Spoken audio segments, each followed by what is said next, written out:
बोले दादा नई नई रिसर्च सामने आई है। मैंने कहा कौन सी रिसर्च सामने आ गई?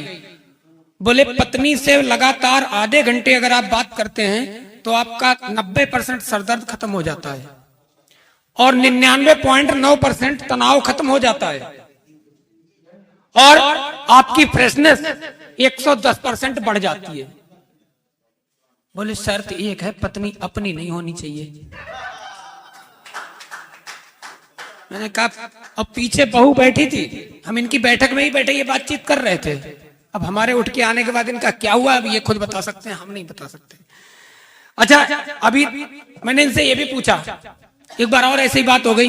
मैंने कहा उमेश एक बात बताओ, तुम अपनी पत्नी पर नहीं लिखते, तुम्हारी प्रॉब्लम क्या है? बोले वो तो अभी मायके गई हुई है। हमने कहा तुम्हारी प्रॉब्लम क्या? बोला मायके गई हुई है। तो ये ऐसा आदमी है, तो इस तरीके से करते हैं। अच्छा, हम भी पत्नी से त्रस्त रहते हैं क्योंकि दादा हम जितने किलो वजन हमारा है हम लोगों को मना कर देते हैं कि भाई माला वाला मत चढ़ाओ हमारे ऊपर, वैसे भी 4 दिन बाद चढ़ जाएगी, तो इसलिए जो है माला वाला अभी मत चढ़ाओ, अभी हमें ऐसे जी लेने दो। लेकिन पत्नी का की पोजीशन ये है कि हमसे जस्ट अभी आपने कहा था ना पत्नी दूनांगिनी हो चुकी है, वो पोजीशन है। तो मैंने, हमारी पत्नी ने हमसे कहा नहीं हम अर्धांगना है, नहीं पत्नी ने हमसे कहा कि सब जगह कभी सम्मेलनों में जाते हो मार बुरी तरह भौंकते रहते हो, क्या तरीका है तुम्हारा? कभी 4 लाइनें हमारे ऊपर लिखो ना, स्वयं की पत्नी पर लिखो। दादा मैंने 4 लाइनें ही लिखी और नगद 4 दिन ढाबे पर खाना खाना पड़ा, घर में नहीं मिला।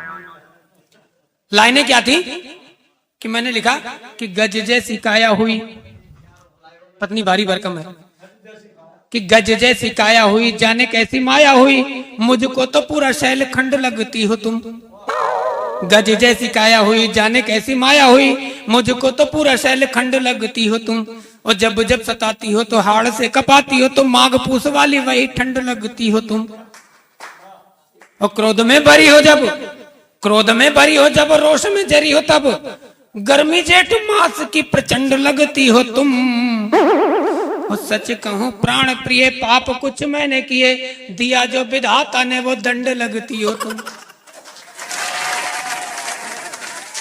तो अच्छा दादा इस प्रॉब्लम को लेकर एक बार हमारे ससुर जी घर पे आ गए। हमारे ससुर जी घर पे आए तो हमने ससुर जी से पूछा, हमने कहा ससुर जी क्या आपके पूर्वज बंटवारे के समय पाकिस्तान से आए हैं? क्या आपके पूर्वज बंटवारे के समय पाकिस्तान से आए हैं या फिर आप सासू माँ को पाकिस्तान से ही ब्याह के लाए हैं? और वक्त बेवक्त हमारे ऊपर आतंकवादियों जैसा हमला हो जाता है, आपकी बेटी ने ये आतंकवादी गुण कहां से पाए हैं? ससुर जी बोले बेटा सहन करना सीख ले, बेटा सहन करना सीख ले, सहनशीलता गुण महान है और इस सब के पीछे ना तो चीन है ना ही पाकिस्तान है। और तू ससुरे एक टुकड़े को लेकर के रो रहा है, अबे समझ तो पहले मेरे पास उसी टुकड़े का पूरा थान है।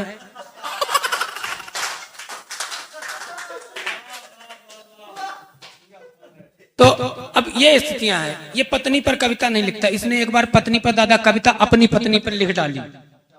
हाँ उमेश ने पत्नी पर बड़ा साहसिक काम किया और ये दुर्भाग्य इनका था कि पहली श्रोता भी इनकी पत्नी ही थी। पत्नी को कविता सुनाई, पत्नी पढ़ी लिखी है, योग्य है, परास्नातक स्तर तक पढ़ी हुई है, तो उसने जो तुरंत इनको ऊपर ताजी ताजी कविता सुनाई, मैं वो कविता आपको सुनाता हूं। बस उसके बाद में अपना स्थान ले लूंगा, ज्यादा खोपड़ी नहीं खाऊंगा आपका, क्योंकि अपने पास खोपड़ी है ही नहीं जो लगाएंगे तो कविता लिखेंगे, जितनी है उतने में काम चला लीजिए। इन्होंने पत्नी पर कविता लिखी, पत्नी ने प्रत्युत्तर में इन्हें जो कविता सुनाई वो कविता मैं आपके सामने रखता हूं कि मुझसे न लेना कभी पंगा। पत्नी ने कहा कि मुझसे न लेना कभी पंगा, न सोचो तुम्हें ऐसे ही छोड़ दूंगी। मुझसे न लेना कभी पंगा, न सोचो तुम्हें ऐसे ही छोड़ दूंगी। और कोई न होगा बचवैया, कोई न होगा बचवैया, तुम्हारी टांग दोनों मैं तोड़ दूंगी। मुझसे न लेना कभी पंगा, न सोचो तुम्हें ऐसे ही छोड़ दूंगी। फिर क्या कहा कि पत्नी पे तुमने अगर कविता गाई, पत्नी पे तुमने अगर कविता गाई, और बन जाऊंगी सुन लो मैं काली माई। और उत्पाती दानव समझकर, उत्पाती दानव समझ के वहीं पे आके डंडे से जोड़ दूंगी। और कोई ना होगा बचवैया, तुम्हारी दोनों टांगे मैं तोड़ दूंगी। और फिर कहा, ये इधर उधर ताकता झांकता था। एक घटना बता रहा हूं कि इनका ऐसा हो गया कि एक दिन इनको हमें थाने से छुड़ा के लाना पड़ा। दरोगा जी बैठे हुए थे, कलान थाने की बात है, ये नहीं थे दूसरे थे। मैंने आधे घंटे उनके हाथ पांव जोड़े, तब जाके उन्होंने छोड़ा। हुआ क्या कि इनके पड़ोस में कोई महिला गाना गा रही थी, कुंडी ना खड़काओ राजा सीधे अंदर आओ। ये चला गया, उसने 112 डायल कर दिया, साहब ले गई थाने में पुलिस उठा के। आधे घंटे तक दरोगा जी को मक्खन लगाया। तो पत्नी ने क्या कहा कि पहले पुरानी वाली से रिश्ता तोड़ो, और ताक झांक करना पड़ोसन की छोड़ो। और तकते पड़ोसन को पाया, घर तकते पड़ोसन को पाया, तुम्हारी आंख दोनों में फोड़ दूंगी। कोई ना होगा बचवैया, तुम्हारी दोनों टांगे मैं तोड़ दूंगी।